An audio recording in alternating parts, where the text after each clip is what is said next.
Hello, नमस्कार। आज हम लोग अपने वीडियो में 19वीं शताब्दी में सामाजिक एवं सांस्कृतिक जागरण के संदर्भ में चर्चा करूंगा। जहाँ तक कि आज के इस वीडियो की जो स्वरूप है, इस 19वीं शताब्दी में जो सामाजिक और सांस्कृतिक जागरण हुआ था, उस संदर्भ में राजा राम मोहन राय एवं ब्रह्म समाज की भूमिका पर चर्चा करूंगा। 19वीं शताब्दी में जबरदस्त बौद्धिक और सांस्कृतिक उथल पुथल मचा हुआ था।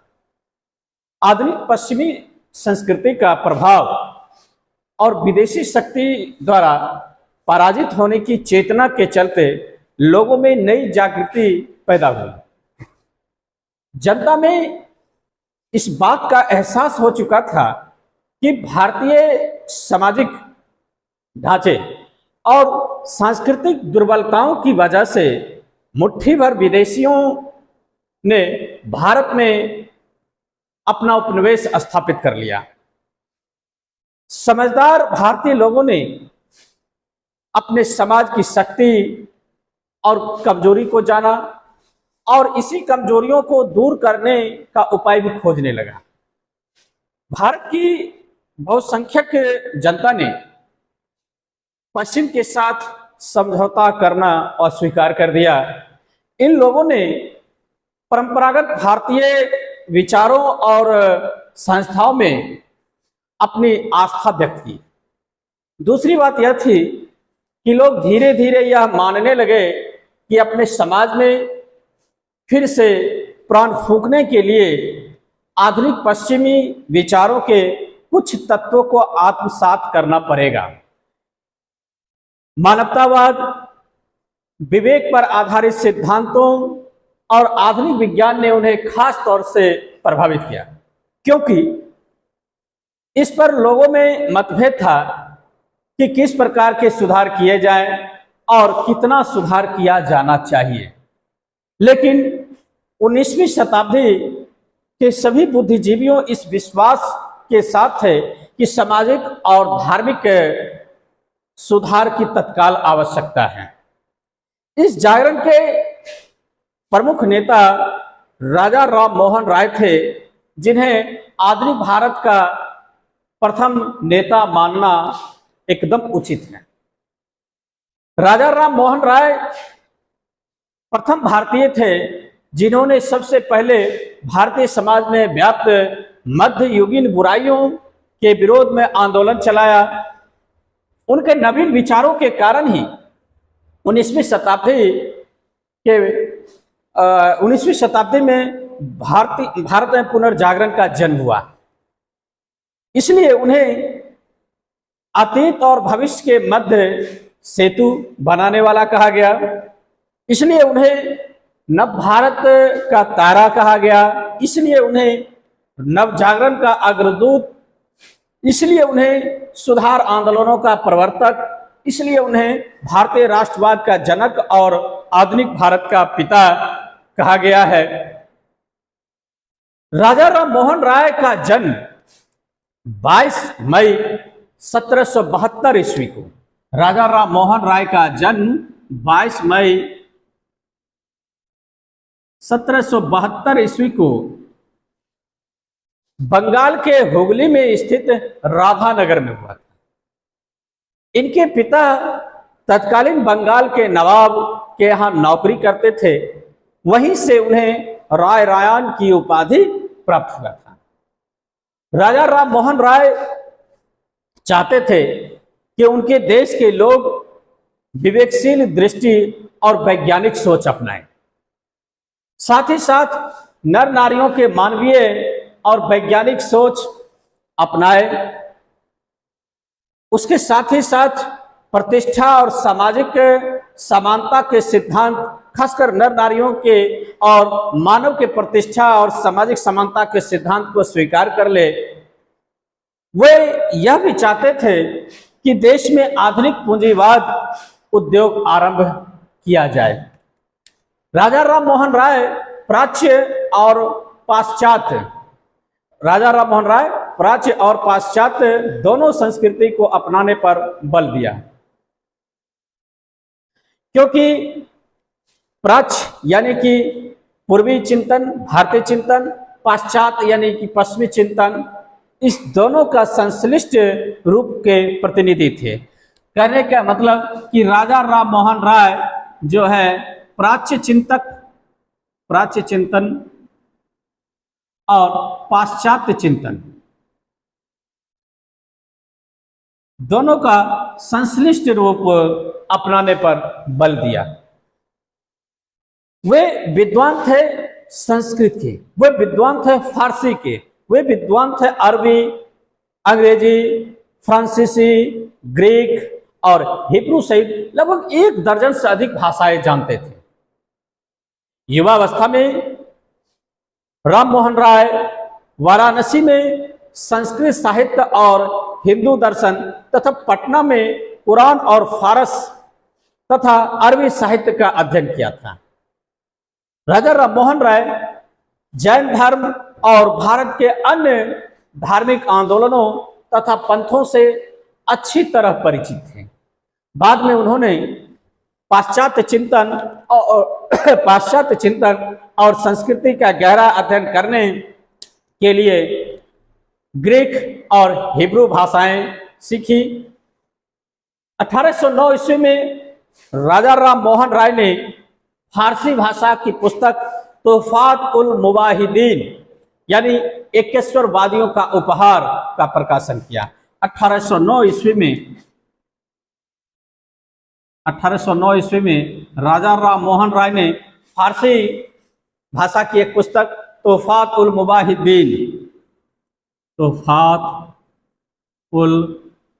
मुवाहिदीन यानी एकेश्वरवादियों का उपहार, एकेश्वरवादियों का उपहार इस नाम से एक पुस्तक का प्रकाशन किया। 1814 ईस्वी में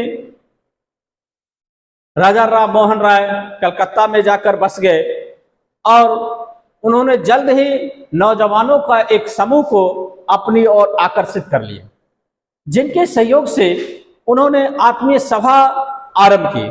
तब से लेकर जीवन भर बंगाल में हिंदुओं के प्रचलित धार्मिक और सामाजिक कुरीतियों के खिलाफ उन्होंने एक जोरदार संघर्ष चलाया।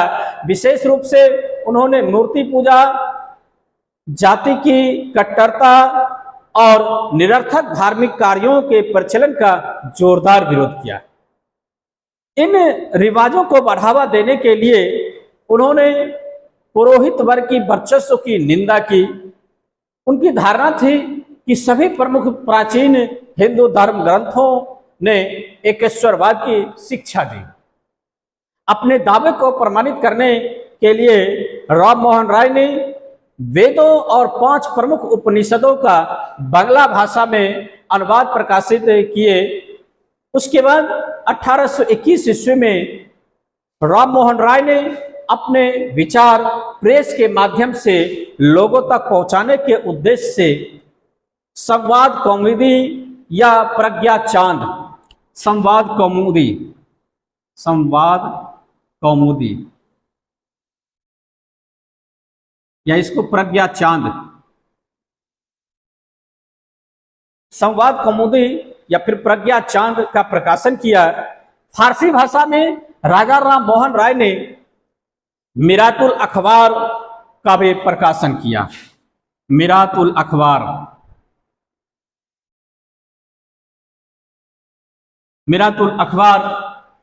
का वे प्रकाशन इन्होंने किया। 1825 ईस्वी में राम मोहन राय ने वेदांत कॉलेज की स्थापना कलकत्ता में करवाई। 20 अगस्त 1828 ईस्वी को राजा राम मोहन राय ने ब्रह्म समाज की स्थापना की। ब्रह्म समाज की स्थापना 20 अगस्त 1828 ईस्वी को किया था। इनका इस समाज का उद्देश्य हिंदू धर्म को स्वच्छ बनाना और एकेश्वरवाद को शिक्षा देना था, एकेश्वरवाद की शिक्षा देना था। नई संस्था यानी कि ब्रह्म समाज, ये प्रारंभ में ब्रह्म सभा था, उसके बाद जो है इसका नामकरण करके 1829 ईस्वी में ब्रह्म समाज कर दिया गया। तो ये जो ब्रह्म समाज था इसका दो आधार था, एक तर्क शक्ति और वेद तथा दूसरा उपनिषद पर। उसे अन्य धर्मों की शिक्षाओं को भी समाहित करना था, यानी ब्रह्म समाज में जो है वह दूसरे धर्मों की शिक्षाओं को भी वह ग्रहण किया था। ब्रह्म समाज ने मूर्ति पूजा का विरोध किया तथा सती प्रथा जैसे जो सामाजिक कुरीतियां थी इसकी तीव्र आलोचना की। राजा राम मोहन राय एक महान चिंतक थे और कर्मठ व्यक्तित्व के धनी थे। राष्ट्र निर्माण का शायद ही कोई पहलू तथा जिसे उन्होंने छोड़ा हो, यानी राजा राम मोहन राय राष्ट्र निर्माण के संदर्भ में जितने भी पहलू होते थे उन सारे पहलुओं पर अपना विचार व्यक्त किया। इसलिए उन्होंने हिंदू धर्म के अंदर रहकर हिंदू धर्म में सुधार की आवश्यकता पर बल दिया। इसलिए उन्होंने भारतीय समाज के सुधार के लिए ब्रह्म समाज का आधार तैयार करने के लिए विभिन्न धर्मों की जो अच्छाइयाँ थी, विभिन्न धर्मों में जो सामाजिक, विभिन्न धर्मों को जो मानवीय कल्याण की बात होती थी, उन सारे तत्वों को अपने इस ब्रह्म समाज में लागू करवाया। सामाजिक कुरीतियों के विरुद्ध उनके जीवन जिहाद का सबसे बढ़िया उदाहरण अमानवीय सती प्रथा के खिलाफ एक ऐतिहासिक आंदोलन था। यानी हिंदू धर्म में जो सती प्रथा जो एक अमानवीय कृत्य था उसके खिलाफ उन्होंने एक जिहाद छोड़ दिया। यानी कि ये धर्म के विरुद्ध काम करने के लिए जो काम हो रहा था जाति प्रथा, उसके खिलाफ जो एक ऐतिहासिक आंदोलन चलाया। राजा राम मोहन राय ने 1818 ईस्वी में इस सती प्रथा के प्रश्न पर जनमत खड़ा करने का काम प्रारंभ किया। एक और पुराने शास्त्रों का प्रमाण देकर दिखलाया गया कि हिंदू धर्म सती प्रथा के विरोध में था, तो दूसरी ओर उन्होंने लोगों की तर्क शक्ति, मानवीयता और दया भाव की दुहाई दी। जब रूढ़िवादी हिंदुओं ने संसद में याचिका दी कि वह सती प्रथा पर पाबंदी लगाने संबंधी विलियम बेंटिक की कार्रवाई को मंजूरी न दे, तब उन्होंने बेंटिक के इस कार्रवाई के पक्ष में प्रबुद्ध हिंदुओं की तरफ से एक याचिका दिलवाई थी। वे औरतों के यानी स्त्रियों के पक्के हिमायती थे। उन्होंने हिंदुओं के जो पराधीनता की जो हिंदू औरतों या किसी भी औरतों के जो पुरुषों के ऊपर जो निर्भरता है उसकी निर्भरता को समाप्त करने या कम करने के लिए भी आंदोलन चलाया। औरतों पुरुषों से बुद्धि में या नैतिक दृष्टि से निकृष्ट है, इस भावना के खिलाफ उन्होंने अपना विचार व्यक्त किया। राजा राम मोहन राय ने बहुविवाह तथा विधवाओं की जो दयनीय स्थिति थी उसकी आलोचना की। औरतों की स्थिति को सुधारने के लिए उन्होंने मांग की कि विरासत और संपत्ति संबंधी अधिकार औरतों को भी दिया जाए। और राजा राम मोहन राय का वह बात जो संपत्ति के अधिकार में विरासत के अधिकार में जो पुरुषों का अधिकार ही एक अधिकार था, महिलाओं का अधिकार नहीं था, उस बात की परिकल्पना राजा राम मोहन राय ने उस 19वीं शताब्दी के शुरुआत में दिया था। और आज आजाद भारत में काफी बहुत सारी प्रक्रियाओं के बाद सुप्रीम कोर्ट के द्वारा आज के समय में महिलाओं को भी पैतृक संपत्ति का अधिकार प्रदान कर दिया गया। इस तरह से राजा राम मोहन राय आज 21वीं शताब्दी में भी वह प्रासंगिक है। उनका विचार 1850 ईस्वी में मुगल बादशाह अकबर द्वितीय ने राजा राम मोहन राय को राजा की उपाधि के साथ अपने दूत के रूप में तत्कालीन ब्रिटिश सम्राट विलियम फोर्थ के दरबार में भेजा। ब्रिटिश में इंग्लैंड के एक शहर है ब्रिस्टल में ही 27 सितंबर 1833 को राजा राम मोहन राय की मृत्यु हो गई। राजा राम मोहन राय की मृत्यु ब्रिस्टल में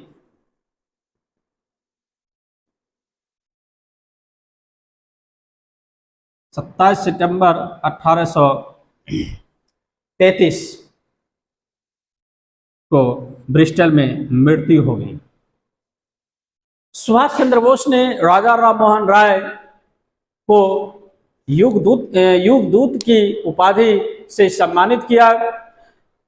राजा राम मोहन राय की मृत्यु के बाद ब्रह्म समाज की गतिविधियों का संचालन कुछ समय तक महर्षि द्वारकानाथ टैगोर और पंडित रामचंद्र विद्या वागीश के हाथों में रहा। महर्षि द्वारकानाथ के बाद उनके पुत्र देवेंद्रनाथ टैगोर के नेतृत्व में ब्रह्म समाज की गतिविधियां जारी रही। देवेंद्रनाथ के कलकत्ता के जोरांस्की में तत्व रंजनी सभा की स्थापना की थी, जो बाद में वही तत्वरंजनी सभा तत्वबोधिनी सभा के रूप में अस्तित्व में आई। यानी तत्वबोधिनी सभा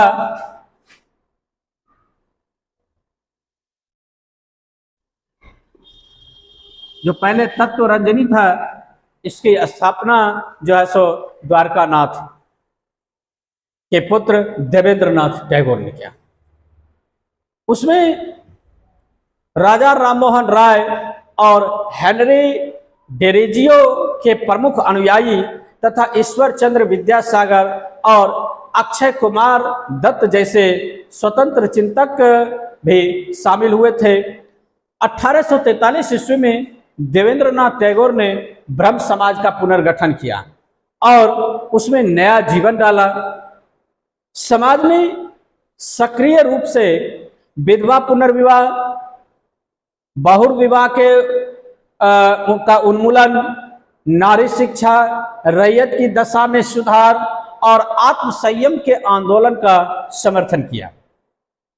देवेंद्रनाथ टैगोर ने 1857 ईस्वी में केशव चंद्र सेन को ब्रह्म समाज की सदस्यता प्रदान करवाया और ब्रह्म समाज की सदस्यता प्रदान करते हुए केशव चंद्र सेन को ब्रह्म समाज का आचार्य नियुक्त किया। इसी संदर्भ में 1861 ईस्वी में केशव चंद्र सेन ने इंडियन मिरर नामक एक अंग्रेजी के पहले भारतीय दैनिक समाचार पत्र का संपादन किया। इंडियन मिरर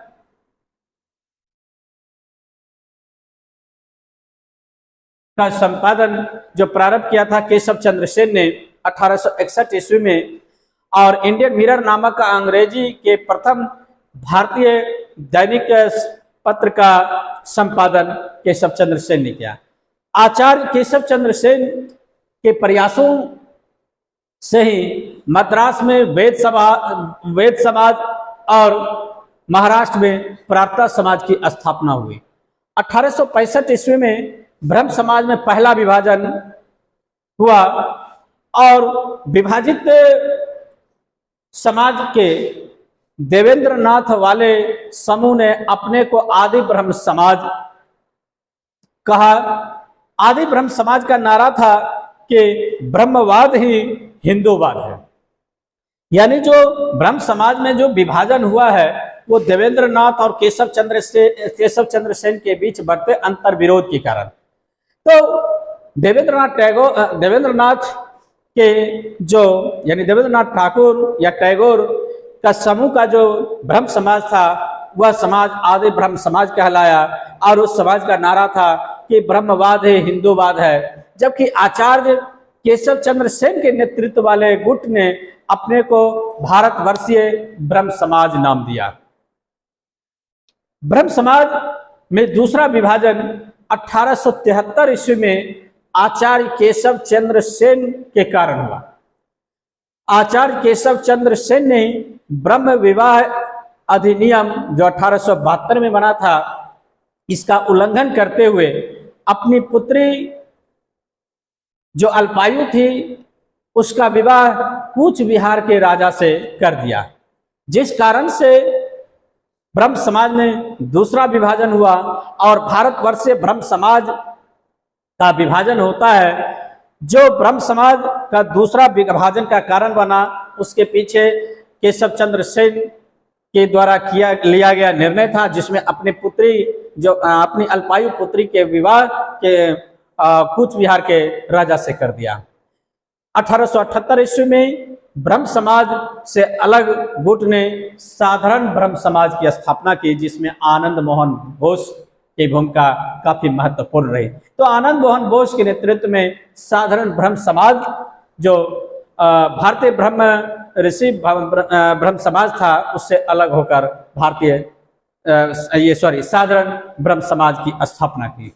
तो इस प्रकार से आज मैं आप लोगों के साथ राजा राम मोहन राय और ब्रह्म समाज के बारे में चर्चा किया, क्योंकि ब्रह्म समाज वैज्ञानिकवाद, पाश्चात्य शिक्षा पर बल देते हुए भारत में सामाजिक सांस्कृतिक जो पतन हो रहा था, उसको सुधारने के संदर्भ में राजा राम मोहन राय ने अपने विचार के साथ ब्रह्म समाज की स्थापना करते हुए लोगों को मानवीय चेतना जगाने का प्रयास किया। तो आज के इस वीडियो में मैं आप लोगों के साथ राजा राम मोहन राय और ब्रह्म समाज के संदर्भ में कुछ चर्चा किया हूँ। आशा है यह वीडियो आपको अच्छा लगा होगा, और अच्छा लगा होगा तो आप इस वीडियो को लाइक करते हुए, कमेंट करते हुए, इस चैनल को अधिक से अधिक शेयर करते हुए सब्सक्राइब। Thank you.